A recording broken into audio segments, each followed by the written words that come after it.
Time to go live. Did I start too soon? Probably. Hello, everybody. Welcome to the show. My name's Jim. My channel is More Sunshine, Please. This is my Tuesday night live stream. Thank you so much for being here. Today, it's National Devil Dog Day. What's a devil dog, you ask? I'll get to that. Also, I didn't have that ready. An Academy Award selection pick recap. I didn't do so well. An update on my seed sheet. What is that, you ask? I'll get to that.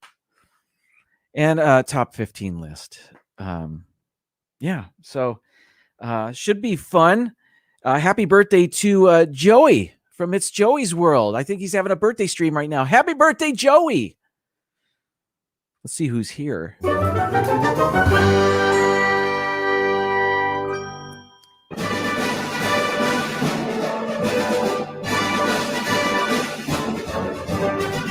Today's gold medalist, Princess Paula Bell. Hello, and Ohana to you. Our silver medalist today, Keith BDF. Hi, Keith. And today's bronze medalist, Francisco. Hello, Francisco. Thank you so much for being here, and congratulations on your medals. The first three in the chat. That's what we do every week. Noah, welcome to you. I saw an interesting comment, I think, coming up. Noah, I always think you're first, whether it shows it in the chat or not. Yeah, I guess apparently, if you leave a comment for more than 2 hours and I don't pin it, it disappears. I didn't know that. Before the show starts, that is. I'm not exactly sure, but that's what Keith said right here, I believe. The only way a message can still be up more than 2 hours is if the owner or mod pins it. I have no idea. I've never pinned a message before, but I might start now. So Keith, thank you. We now have an explanation why Noah's comments disappear after a while. So how about that? James Ryan, always a pleasure. Thank you so much for being here. Just jump. There we go. And D&G Explorers are in the house. And congratulations on all the award winners. That's right. That's in reference to the Star Wars YouTube Community Achievement Recognition Awards. I know I screwed up the name of that. But D&G Explorers were award winners. I was an award winner. Pepper Tree Villa, Disney Nerd Herders. 23 channels were recognized. And thank you, everybody, for your congratulatory comments. And it was a kick to hear everybody's name and all of the nice comments that they were giving everybody. So that's a nice thing that Pete spearheads over there. So thank you, Pete, for that. Speaking of the Disney Nerd Herders, they are also here. That was loud, huh? Sorry. Growl Guy, welcome in. Captain Akron 27. Hello to you. Faith, Hope, and Disney. That's Barbara. Good afternoon or evening to you. Or morning. Could be. It's morning somewhere, right? Paul Engel, thank you very much. There's Pepper Tree Villa. Hello, and season's greetings to you.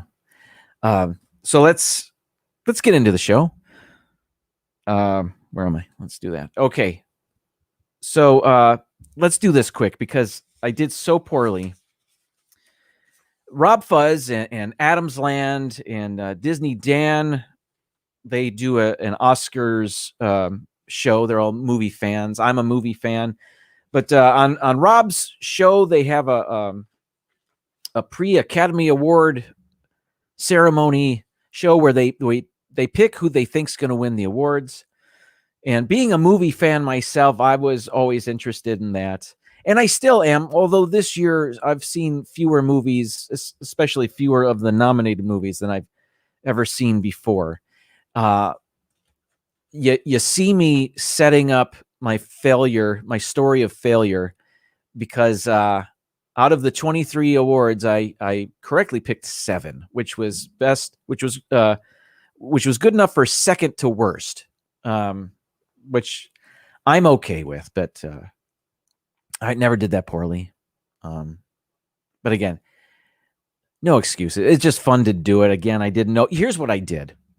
Because I hadn't seen so many of the movies, I relied on a podcast to fill me in on them. So NPR has a podcast called Pop Culture Happy Hour. And many times a week, they put out a very short podcast about something. It's a book or a TV show or a movie or something else. And they did an Oscars show where they were choosing their favorites and their selections. And I chose a lot of what they were choosing. And long story short, they didn't do well. I didn't do well. It was still fun. Briar Pop, good to see you. And welcome to the show. Mom. Hello, Mom. Gonna have to just watch today. My internet keeps glitching. Oh, I'm sorry. Tina McNeil, welcome in. So yeah, I'm not going to go over these award by award. Yeah, it's just disappointing.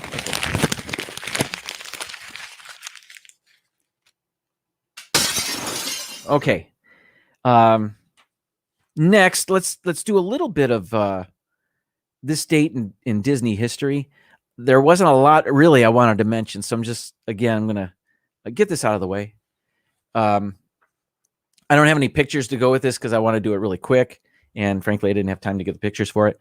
On this date in 1822, Ulysses S. Grant, the 18th president of the United States, is born in Point Pleasant, Claremont County, Ohio. Why do I mention him on this date in Disney history? Because he's an animatronic in the Hall of Presidents. That's why.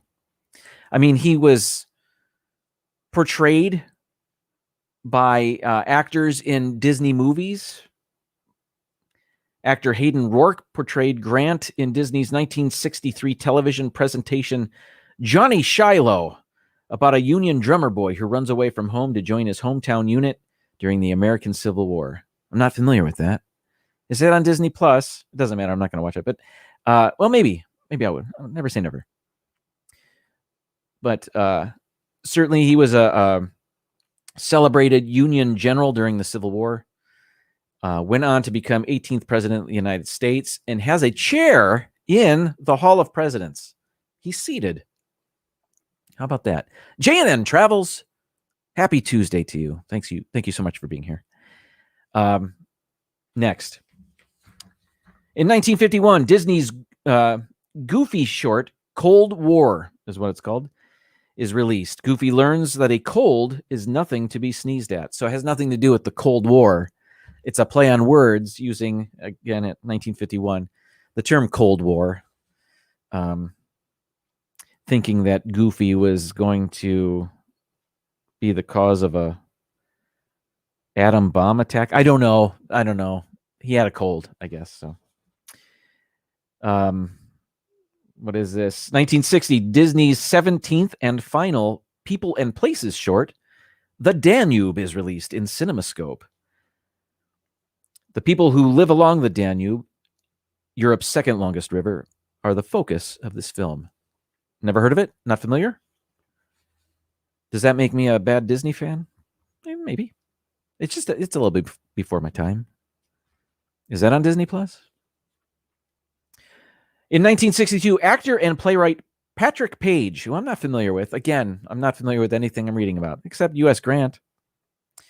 Patrick Page, who played the role of Lumiere in 1999 and 2003's Disney Broadway hit Beauty and the Beast, is born in Oregon. He also played the role of Scar in the Broadway production of The Lion King. Patrick Page is married to Paige Davis, best known as host of the reality television series Trading Spaces. Okay, so maybe I'm not the first one to mention this, or maybe it's a well-known thing, but his name is Patrick Page. He married a woman named Paige Davis. Did she take his name? Is she Paige Page?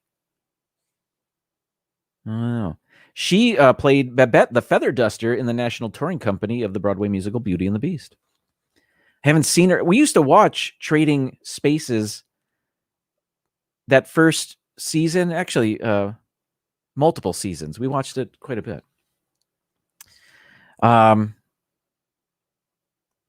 sorry. I'm ignoring the chat again. I do that. Sorry.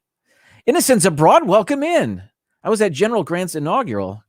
What? I don't know about that. If you're just joining us, we're going over this date in Disney history. Page squared. That's correct.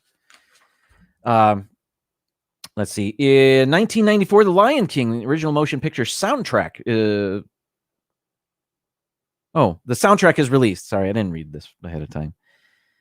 Contains songs from the film written by Elton John and Tim Rice and a score composed by Hans Zimmer. It will become the biggest selling soundtrack ever from an animated film. An expanded version of the Lion King soundtrack featuring 30 minutes of previously unreleased material will be released 20 years later. How about that? In 2014. Yeah. Jonathan Chong, welcome in.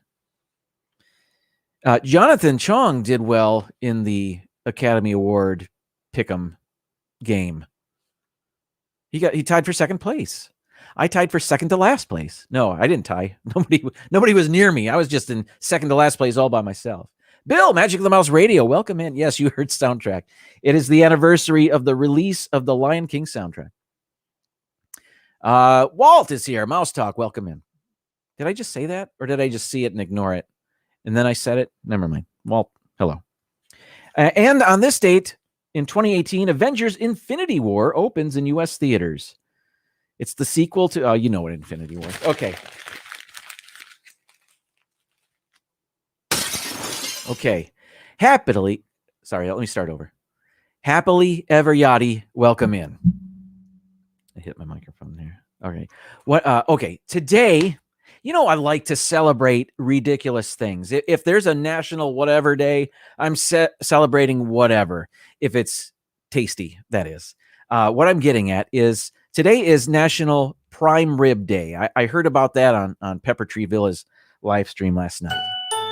Now, I don't eat meat. Some of you may know that. So I'm not going to be eating prime rib. However, today is another celebrated National Food Day. It is National Devil Dog Day. Are you familiar with devil dogs? Eric Lee, welcome in. Devil dogs, I printed something out about this because I didn't always know what a devil dog was.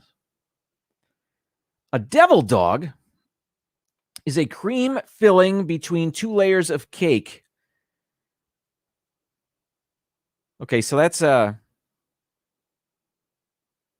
it's got to be more than that because there are other desserts like that, right?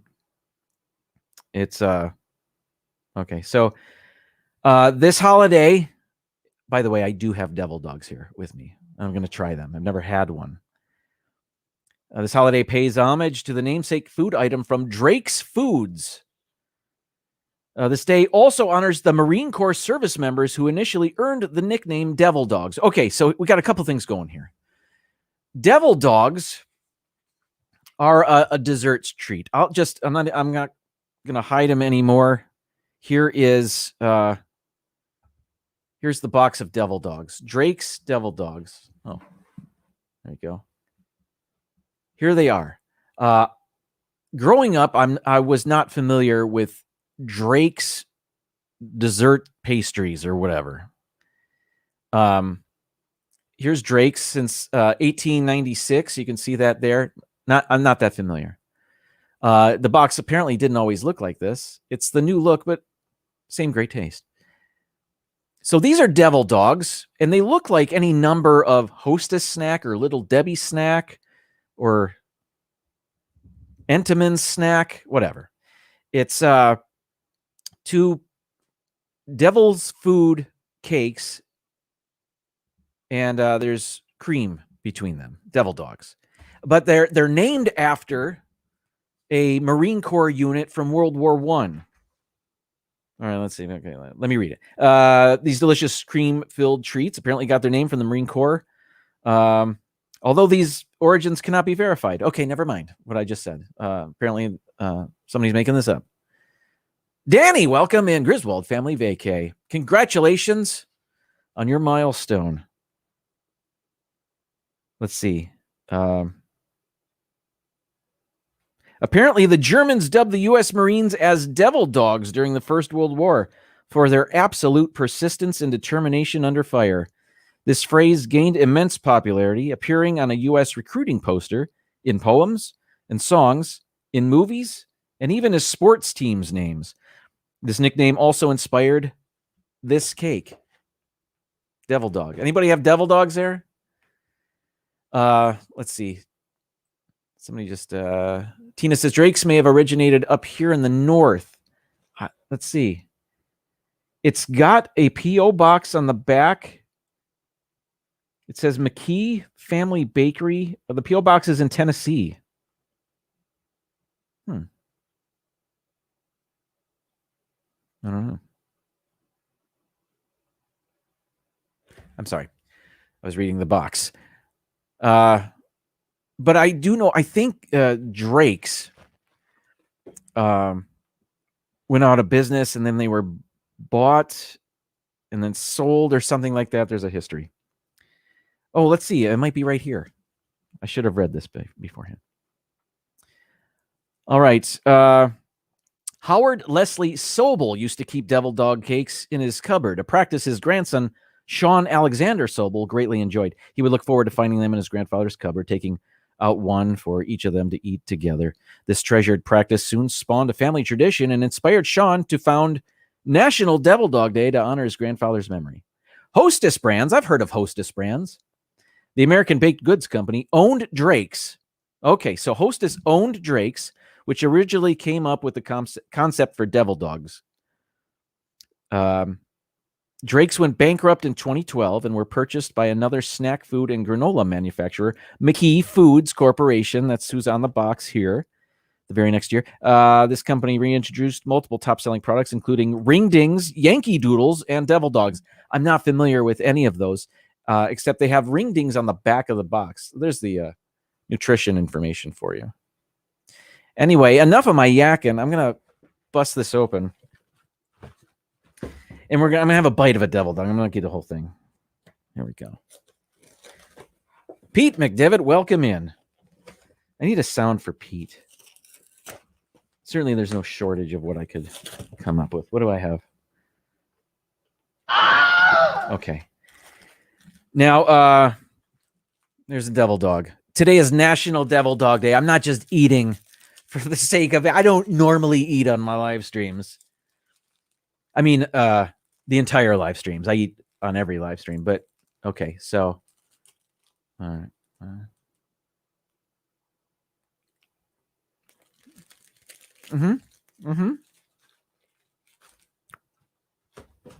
Too big a bite. All right.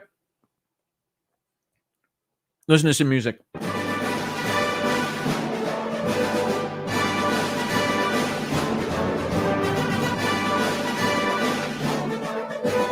And I'm back. Okay. That was good, but it's not unlike anything else of that ilk. You know, your Hostess snack treats, your your ding dongs, your king dons, your zingers, your ho-hos, your Swiss rolls, and others. I was going to go on as long as I could. I can't think of any more. Yes. It was good. I don't know if I ever need to buy those for myself, but the boy's going to enjoy those, and I'm happy to give those to him. Welcome into the Orlando guy. That's right. Another thrilling expose of processed food. It is National Devil Dog Day, Richard. This is serious. I don't. This is a special occasion. All right.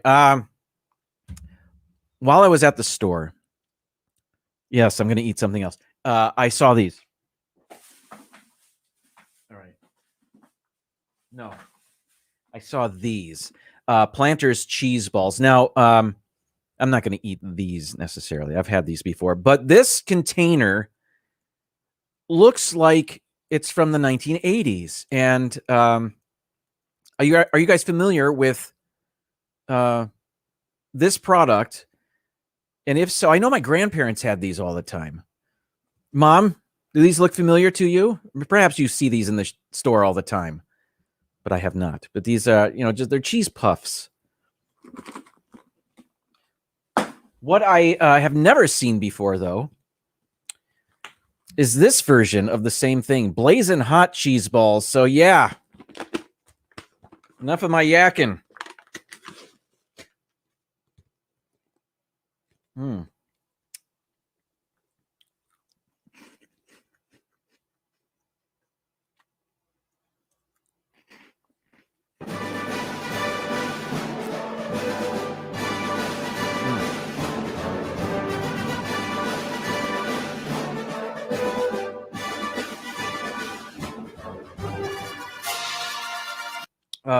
Great, not terrible, not too hot, just the right amount of heat. And if you love cheese balls and you like a bit of heat, these might be right up your alley. I think I will be enjoying those later. Yeah, I can. Yeah, I like that it was a little more than just. I mean, they call it blazing hot on the can there. Not blazing hot, but just for me, the perfect right amount of heat. All right, I'm done. But is it zesty? Okay, zesty. Yes, you are a cheese ball. All right. What's going on here? Oh, yeah, here we go. The D from our Dodge Caravan fell off the back of our car. So there's that. Last week, I mentioned to you about our garden, and have never been a gardener before, never had my own garden, but we started planting some things. And then my wife got me what was called a seed sheet, seedsheet.com. And it's a piece of like the garden fabric that keeps weeds out of your bed there. And there's a bunch of pods in it with seeds and soil. So this past weekend, it was my mission to get that in the ground. So let me call it up. It's around here somewhere. I'll get it. All right, we're getting it. I'm gonna I have to transfer it. So as we wait for that, let me go back here, and I'm narrating what I'm doing. Cynthia is here. Welcome in, Candy Mom. Michelle the Quilter, also welcome to you.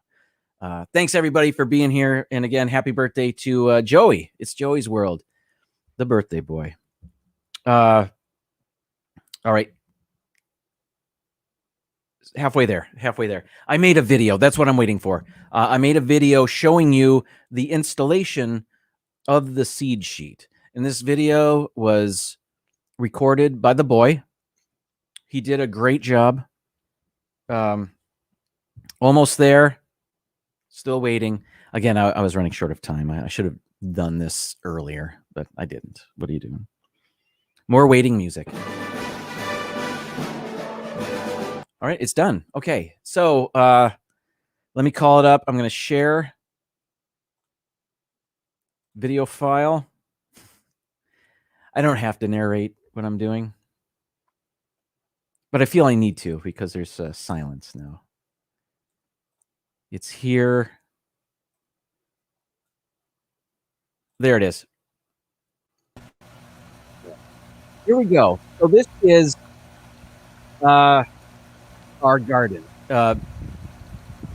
I dug up the grass in this area. This is kind of before anything was planted. In the background, you can see there we have a raised garden table, so we have some herbs in there, and there's a small tomato plant. To the left of that, you can see we have muskmelon growing or something. I didn't do that part, so here's another angle of that. I purchased manure and soil, and the seed sheet's going to go in that top right corner. You can see I brought up some of the fencing we had there. So I dug up any grass that was there, and we're going to lay down the manure, and I know how to do that, don't I? Then on top of that, the topsoil, and then the seed sheet is 4 feet by 8 feet, so I measured that out. I was just doing that segment of the garden, and here's the seed sheet, and you can see it's those pods are just pockets in the fabric, and on one side you can actually see the seeds. I think we get a better look here. Those are carrot seeds right there. So you put that down on the ground, as I'm trying to do there. It's better to take the soil out of the bag. Where were you, Walt? Thanks for telling me now. I did that.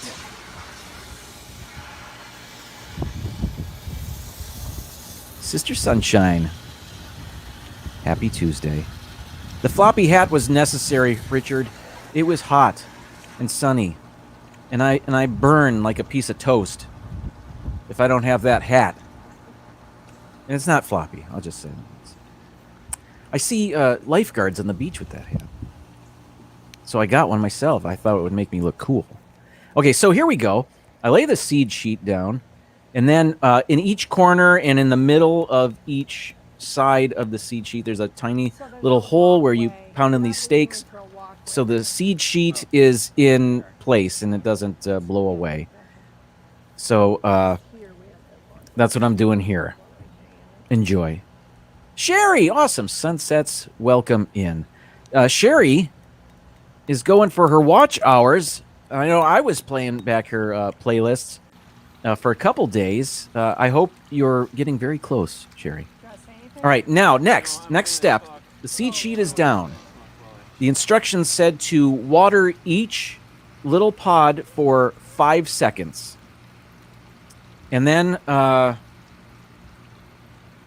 you wait 30 seconds, and then you water them again. So much like the dishwasher packets that are in the plastic that dissolves in the washer, these things are surrounded by that same sort of material, whatever that is, that dissolving plastic. Yes, my garden is full of plastic.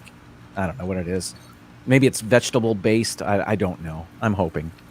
So this first watering gets this stuff starting to dissolve. There's the boy getting himself in the action. Here's a close-up. You can see where it's starting to dissolve. And then you water them for another 5 seconds and dissolve the rest of whatever that stuff is. Dumb question. Not a dumb question, Walt. We are growing. The seed sheet has 5 or 6 different things in it by itself. And here's the second watering. But we're growing corn, carrots, tomatoes, green beans, blueberries, I don't think so. yellow peppers, sage, rosemary, muskmelon, cucumbers. Should write this down. Man, we have a lot of stuff. And in the seed sheet itself, we have carrots, broccoli, green beans, and other stuff. Now, perhaps this wasn't the best watering can to water it with because it was knocking some of the soil that came with it out. of the its areas there. So I got the hose and I put on a spraying mist function and did it intermittently like that. Oh, whatever. But What do you think? there were a couple where I replenished the soil with my own topsoil so that it would grow. Okay, so that's that. So that was the planting in the beginning of the seed sheet. Now, that was just on Saturday. And I'm going to bring this up. And I'm just going to show it. I'll show it to this camera here. This is the first sprout from the seed sheet. Can you see that? Anyway, we believe that's a green bean, and we believe it started to grow before we planted it. It must have started to grow in that soil pouch in transit or something, because that's way too quick to start growing immediately. I mean, we put it in the ground on Saturday, and here it is. I first saw this yesterday, so I wasn't sure what it was, and perhaps this is not what I think it is, but it's something sprouting there. So whatever. What else? Oh, that leads me to today's special guest. Today's special guest is a gardener, master gardener in his own right. Are you there? All right, here we go. It's gardener Mickey. Welcome in, Mickey.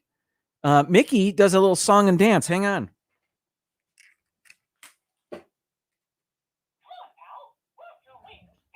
I don't know if you can hear that.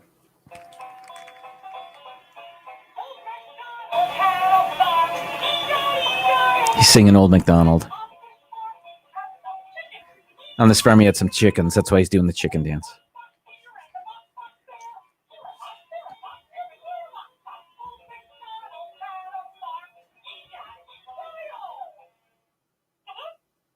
Thanks, Mickey. It's right there.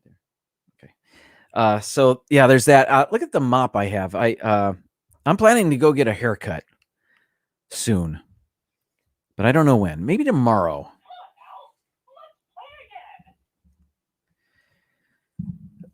We'll see. I don't know. But it's quite. It hasn't been this long in a long time. College, I'm going to say. Oh, well. All right.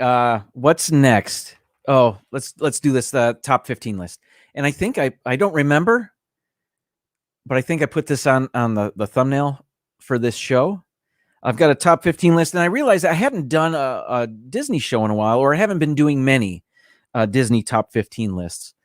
And this one may be polarizing. I don't know if this was a good idea on my part or not. But I've got some opinions about Disney, and some of them aren't popular. But I'm going to, and this is, again, these are just my opinions. There are things that are going to be on this list that you love, and you're going to hate me for it. You're going to hate my opinion. But I'm going to do it. And I've set it up where I start out negative. I'm going to tell you the things I do not like. And then I'm going to get more positive and tell you the things I do like, or that are have a bit of a sunnier bent to them. So I'm sporting the Sean Penn Circa Mystic River look. Is that an insult? I don't know. Yeah, something's going on. Especially back here where I have up to 8 colics, and it's the longer my hair is, the more difficult that is to manage. And I've got 3 different products in up here going to control this. Yeah. Oh, all right. So my top 15 less than popular Disney opinions. Again, I'm starting out negative. Bear with me.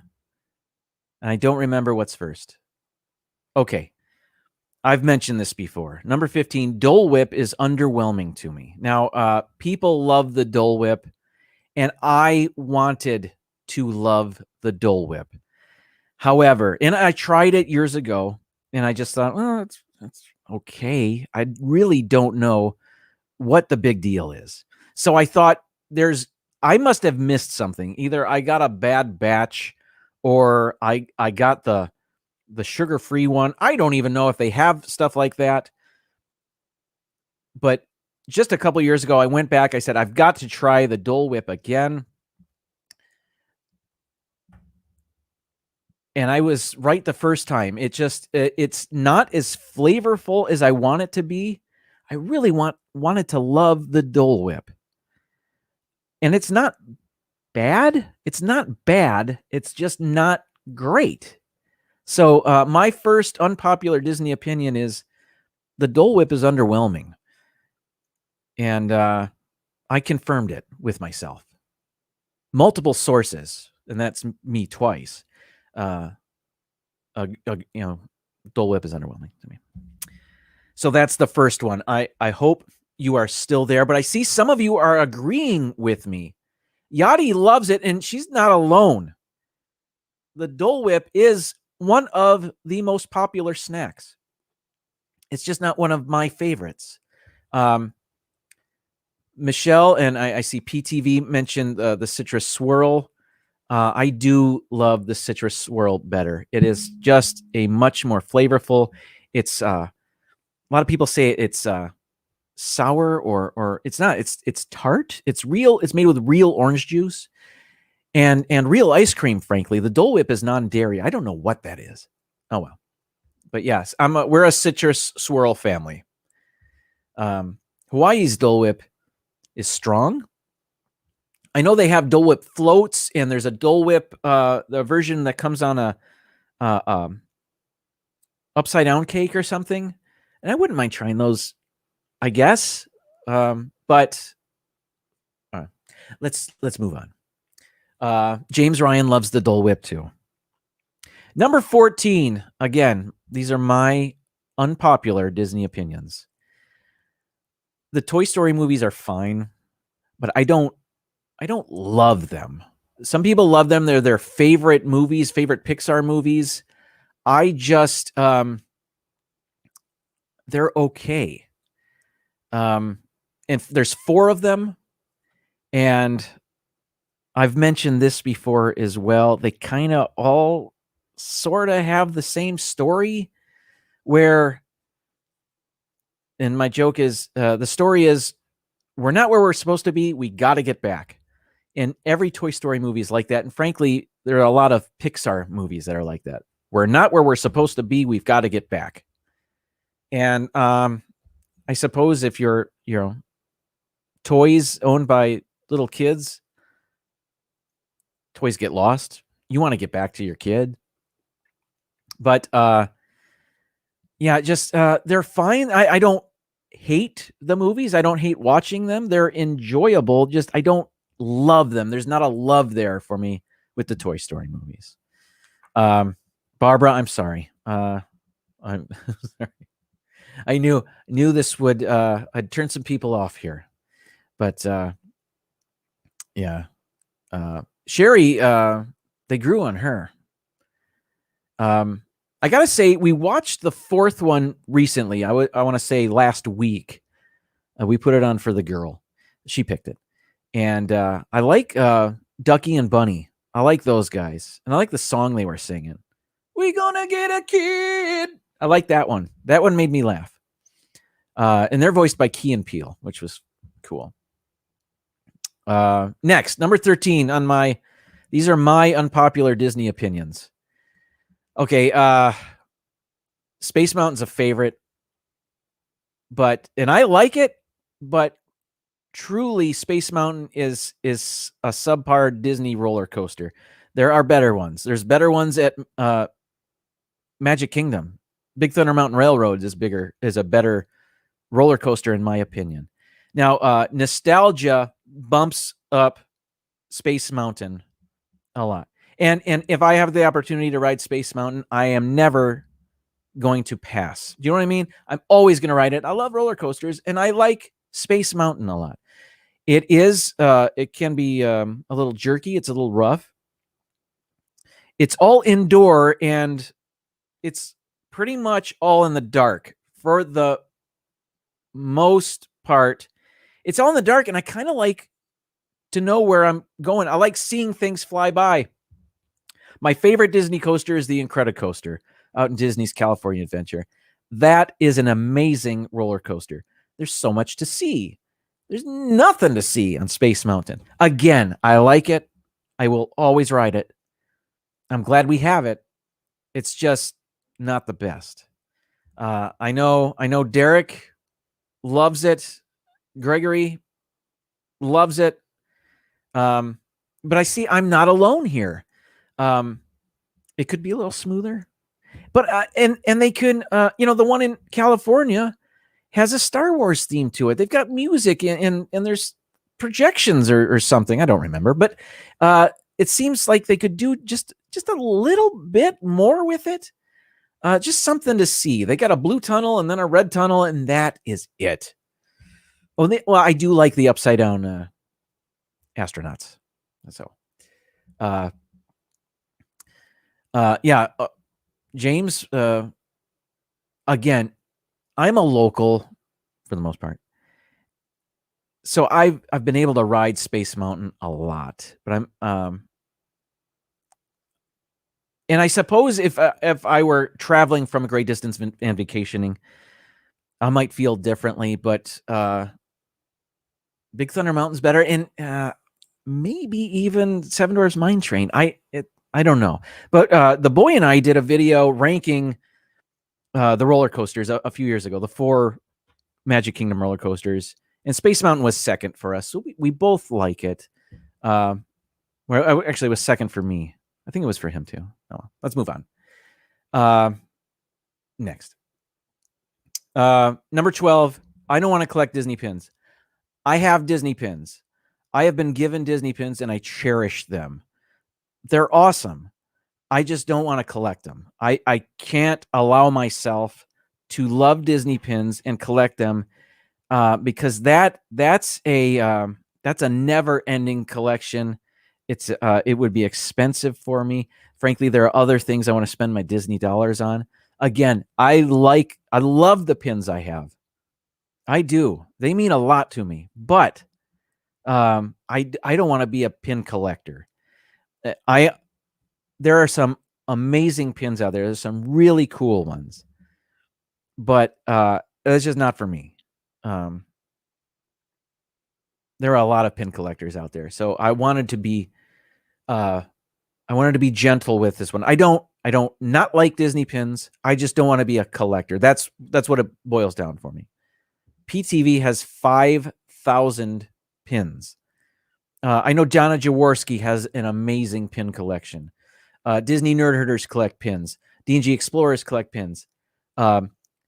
Magic Meg collects pins. So many people do. And it's fun. It's fun to trade and collect, but it's not for me. So I'm going to move on. Richard has. He's a recovering Disney pin collector. Wow.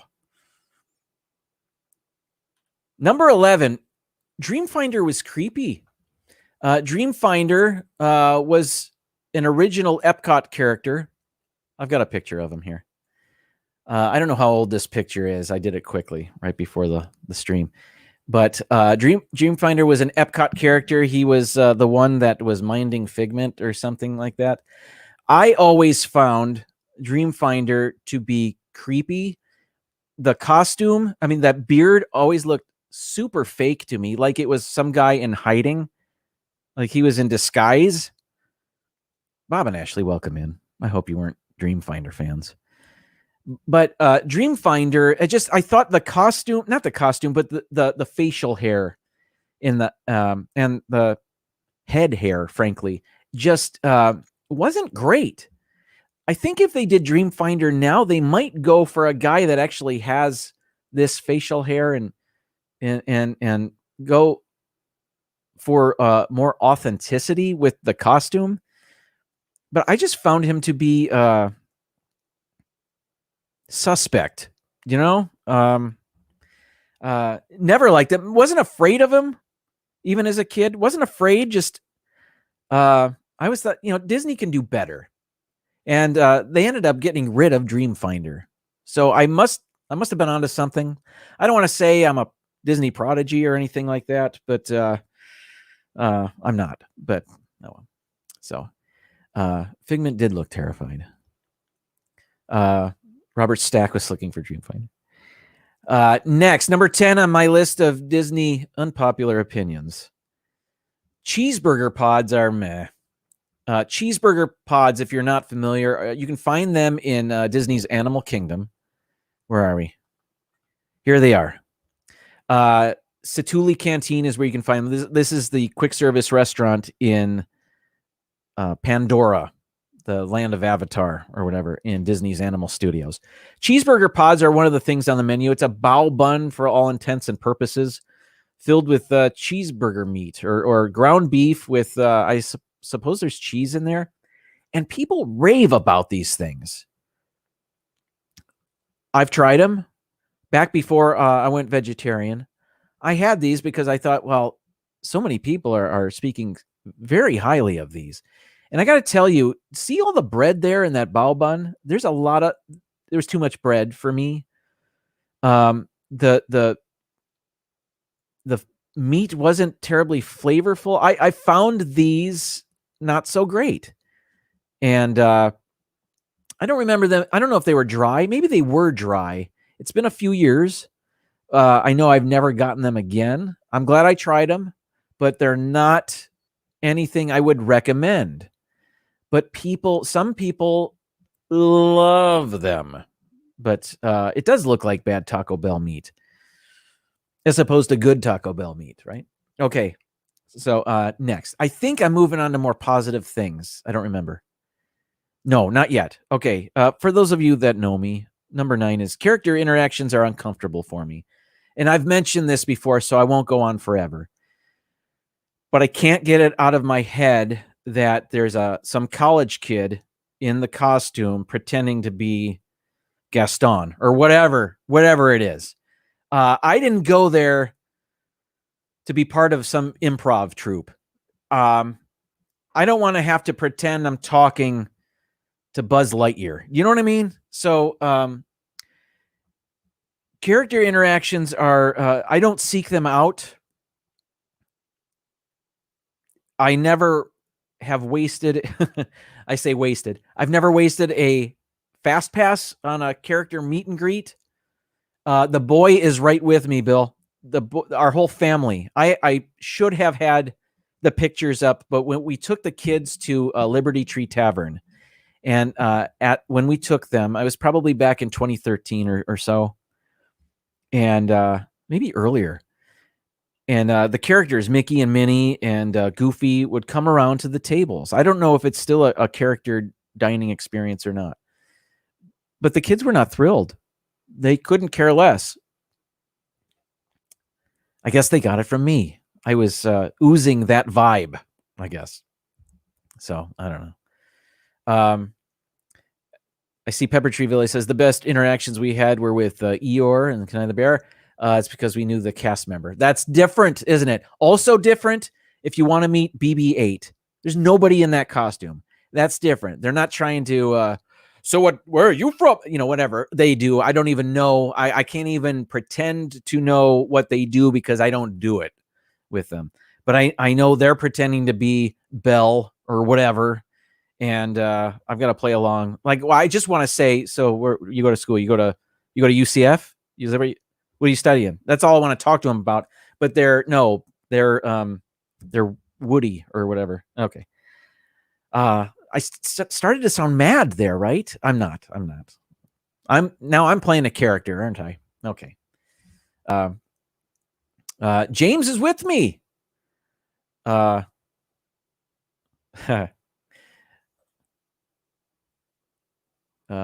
With you on this one. For example, when Princess Aurora hugs me and winks at me, I just keep walking, said no one ever. All right. Okay. Again, and Yachty loves them, and Sherry loves them. Okay, so I know. That's why I called my list unpopular Disney opinions. I think I'm in the minority with that one. All right, what's number 8? Okay, here we go. I'm going positive. The rest of the list is positive. I like Journey into Imagination. Is it my favorite attraction at Epcot? It is not. But I don't mind it. Some people hate it. Some people have a problem with the theming or whatever their problem is. I don't know. Maybe it's not as good as it used to be, but I don't mind it. It helps that my daughter likes going on this. It's something we can enjoy with her, but I truly don't mind it. There are things in that ride. There's so many things to look at. Figment, if you're a fan of Figment, you can't go wrong here. There's some neat illusions, like the caged butterfly. Do you know what I'm talking about? That's a cool effect. There are things that need work. Could this ride be better? Yeah, it could be, but I don't mind it. Some people hate it. I don't hate it. I kind of like it. So, would I be upset if they changed it? No, but I like it. I don't mind going on it. And plus, there's never a long wait. If Frozen Ever After has a 75-minute wait and this has a 10-minute wait, guess where I'm going? Rhonda, welcome in. Next, number 7. The movie Tomorrowland is underrated. Brad Bird wrote and directed the movie Tomorrowland. It stars George Clooney and other people. It is it's a modern day tale, but it's kind of futuristic because Tomorrowland is set in a kind of a different dimension. If you've never seen it, I don't want to ruin it, but I'm not ruining it. But Tomorrowland, you can see they actually visit Tomorrowland a couple times in the movie, and there's an Easter egg in Tomorrowland. You can see it there in the background of this poster. They've hidden. It's not hidden, but they've got Space Mountain in there. So while you're watching the movie, you can see Space Mountain in the background. So that's kind of cool. But Brad Bird, I think is, it was, I'm sorry. I was reading the chat while talking, and that's not a good idea. I got sidetracked. Pepper Tree Villa says, poor Brad, that film was a victim of too many cooks in the kitchen. I still enjoyed myself. I enjoy it too. Honestly, it's one of my favorite Disney live action movies. I like it a lot. I like the score as well. I think it's fantastic. The visuals are great. I think it's very inventive. It has a message of environmental catastrophe that is of its setting. Some of it was filmed over by Bob and Ashley's neck of the woods. That's right. I remember hearing that. And anyway, I like it. I'm running out of time. I gotta hurry. I just like Tomorrowland a lot, and I can't recommend it enough. I even sent a copy of it. I found the Blu-ray, a used Blu-ray in the Winn-Dixie here for just a couple dollars, and I sent it to Rob Fuzz so he could watch it. It is not yet on Disney Plus, and it won't be until September. Moving on. Number 6, Fort Wilderness is Disney's best resort. I've said this before. I haven't stayed at every Disney resort, but Fort Wilderness, of the ones we stayed at, is our favorite. It's a campground. They have places where you can set up a tent. You can park an RV. They even have cabins. I've done them all. I've enjoyed myself with all of them. The tent, not so much, but I mean, it was fun to do it one night. But we did the RV thing. So much fun. We rented a golf cart to tool around. It's a huge area. It's home of the Hoop-de-Doo Review. Not that you have to stay at Fort Wilderness to enjoy the Hoop-de-Doo Review. You just have to live in a time without COVID, I guess. But their cabins are super cool. They've got Murphy beds. Anyway, I've mentioned this before. We spent 2 or 3 days at Fort Wilderness, never went to the parks. Our entire stay was in Fort Wilderness. Renting the golf cart is super awesome. It's got its own pool. It's got its own play areas, horse rides. There's a ranch there, the triple circle D ranch. I don't really remember what that's called, but they just upgraded that. They built a whole new ranch, and I haven't seen it yet. It's super cool during the holidays because people that live there, I think they live there, decorate their areas for the holidays, Christmas or Halloween or whatever. Super cool. They have parades with their golf carts. Super cool. All right, moving on. Number 5, the song "It's a Small World" is still enjoyable to me. People, I don't know if they joke or perhaps they really feel this way. I'm sure they do. Where if they hear this song for longer than the length of the ride, they want to tear their hair out. I am not like that. I think it is the perfect song in the round. It's that never-ending cycle, and it's. I've loved it since I was a kid. I enjoy the ride. The Sherman Brothers are geniuses. It's a happy song. If it were, about the Vietnam War, maybe I'd feel differently, but it's hard for me to not enjoy "It's a Small World." Now, I haven't been stuck on this ride for a half an hour or so. Maybe my mind would change. But it is the Sherman Brothers' best earworm. And they've got another one in Journey to Imagination. I didn't even mention that song, but I like that song. One Little Spark. That's right. Got it. But I like that. Okay, number 4. Got a couple minutes here. The Pirates auction scene is great. They changed it. They used to auction off people, and now they're auctioning off chickens and pictures and stuff. And I don't mind it. I don't love the I still have that picture up there. I don't love the Pirate Princess Red's voice. I think maybe they could have gotten a better voice actress for that. And I'm super sad that Paul Frees is no longer the voice of the auctioneer. Paul Frees is one of my favorite Disney talents. And I'm sad every time they get rid of something that had his voice in it. But I think this is a fine change to this ride. So, all right. Moving on. Number 3. Hollywood Studios does Christmas best. Again, this is something I've said before. Magic Kingdom, I know it's wonderful. Main Street is great. But beyond Main Street, there's not a lot going on for Christmas in the Magic Kingdom. However, in Hollywood Studios, you've got Sunset Boulevard, you have Echo Lake. They do a little bit in Toy Story Land. It's just they've got the vintage, the 1930s and 40s Christmas music going. It is awesome. The Snope falling from the sky. Sunset Season's Greetings is the name of this show, with the projections on the Hollywood Tower Hotel. It's better than the Magic Kingdom. Magic Kingdom's great. This is better. But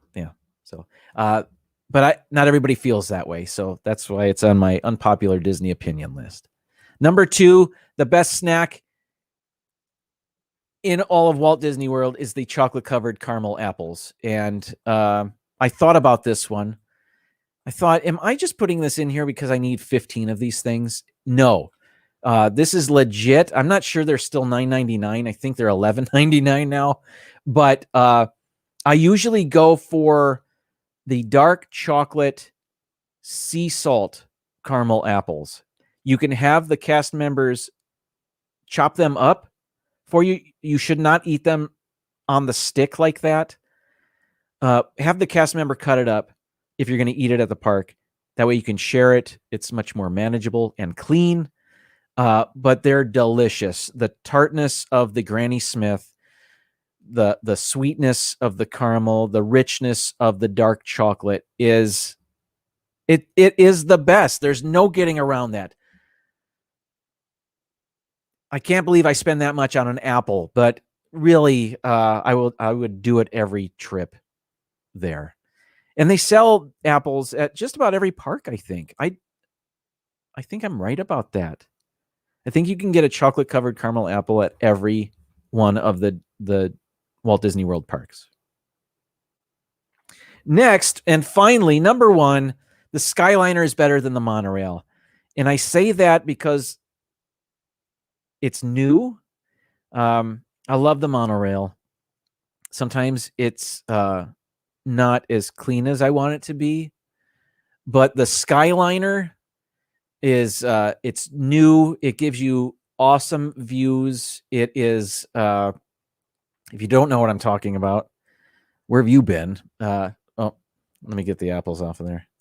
The Disney Skyliner connects Epcot and Hollywood Studios with a number of resorts, Caribbean Beach, the Riviera. That's a new one. But they're not air conditioned, but they're not terribly hot. In the dead of summer, yeah, they can get a little warm. I still don't mind them. It's still fun. You still get a breeze as long as they're moving. They've been ever since I think that first month where they had I think they had a collision and they had the ride stopped. They had to evacuate people, but that was over a year ago, and it's been pretty smooth ever since. I think they something, as I say that, I think they two cabins crashed this week, but there was nobody in them, which is good. But I like the lady's voice that's doing the. It's not as great as Please Stand Clear of the Doors, but I think someday people will regard that as being a classic Walt Disney World. All right. Thanks, everybody. That's my list of unpopular Disney opinions. I hope you enjoyed that. I hope you agreed with some of that. Yeah, Bill, that had another accident. What are you going to do? Dean, thank you. Dean runs thelifeplace.com. You know it. Here's the rest of your Tuesday night lineup. We got Mouse Talk right now. VIP Project at 9 p.m. and at 10, The Hitchhiking Bones. Rob Fuzz on Fridays, and he did better picking the Oscars than I did. Disney Nerd Herders on Wednesdays at 7 p.m. We've got D&G Explorers after them at 8 p.m. And let's see what else I got here. Pepper Tree Villa Mondays. You just missed their show, but you can watch the replay. They always have an awesome show. Ben and Doug and Arnie and Sherry and sometimes others. Yeah. Bill's here, or was. Magic of the Mouse Radio, internet radio station. You can find it most anywhere you can find internet radio stations. Disney music 24/7. Everybody, let's head over to Mouse Talk. Tell them it's a Sunshine Nation invasion. Thank you so much for spending some of your Tuesday with me. I will see you next week. Next week will be Star Wars Day. I can't wait. I'll have to come up with something for that. All right, everybody, ending broadcast. Have a great day. See you over at Mouse Talk.